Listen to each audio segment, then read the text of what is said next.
Two-time Hinebra champion bigman na napaka-hustle sa game, eto't pumirma na sa NLEX. Sino nga ba siya? At may nagbabalik na bigman sa TNT, good news ito. So yan ang ating mga tatalakayin. Good news or magandang balita ito para sa TNT tropang 5G matapos i-reactivate na etong kanilang bigman na si Poy Eram. So batay sa update ng PBA, credit po, makikitang ini-activate si Poy Eram ng TNT. Kapalit nga po itong guard na si Paul Varilla na siyang nalagay sa injured or reserve list ng team. So matatanda ang si Poy Eram ay nagsuffered nga last season sa Game 4 ng Philippine Cup ng ACL injury kontra nga po Magnolia. Simula noon, hindi pa nga po ito nakikita muling maglaro sa mga competitive game. Pero ngayon, sa magiging paparating na laro nga po ng TNT kontra Ross, napabalitang may good news nga dahil eligible na nga po di umano ito maglaro. So yun, talagang legit talaga ang pagbabalik ni Poy Eram dahil kapansin-pansin naman sa update video ng TNT sa kanilang social media account, nag-e-ensayo na nga po ito kasama ng team. Kita kung paano at gaano na siya kakondisyon ngayon.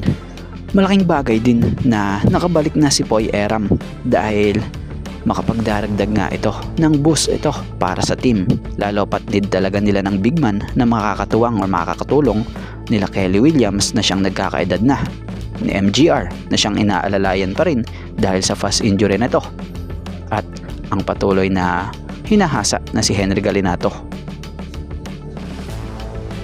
At about nga dito kay Sydney Onwubere, goods ito at nakabalik muli sa PBA ang energetic bigman forward center na player na to. So sa pinaka-latest ngang update ng NLEX, kinumpirma nila via social media ang official nilang pag-sign sa NLEX nitong si Sydney Onwubere na sinasabi nga sa caption nila dito, credit po, "The King General is headed north. The NLEX Road Warriors have officially signed Sydney Onwubere to strengthen our campaign in the historic #PBA 50 season. Let's all give a warm welcome to our newest rangkada, Sid."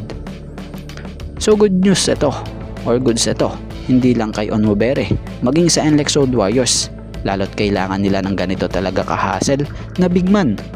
So si Sydney Onwubere veteran na to sa PBA, pero hindi sa edad dahil 32-year-old lang to, kundi sa laro nito. So si Sydney Onwubere sa PBA nakapaglaro na ito sa mga teams gaya ng TNT Katropa, Reina Shinalas to Painters, Barangay Hinebra San Miguel, Northport Batang Pier. Pero sa Hinebra nga po, nag-boom din talaga yung karir nito dahil dito ito nakalasap ng 2 beses na kampyonato. Pero ang kagandahan nga ngayon dito nakuha na ng NLEX mula sa free agent list etong si Sydney Onwubere na siyang inaasahang magiging malaking boost talaga ito sa team ng NLEX dahil nga nasa sa shape pa naman at kondisyon etong si Sydney Onwubere. At kung matatandaan nyo sa huling ligang pinaglaruan pa nito sa North Cotabato, ito'y tinanghal pa nga pong final sa MVP. So goods na goods to para sa NLEX dahil bit-bit pa nito ang momentum ng kanyang laro.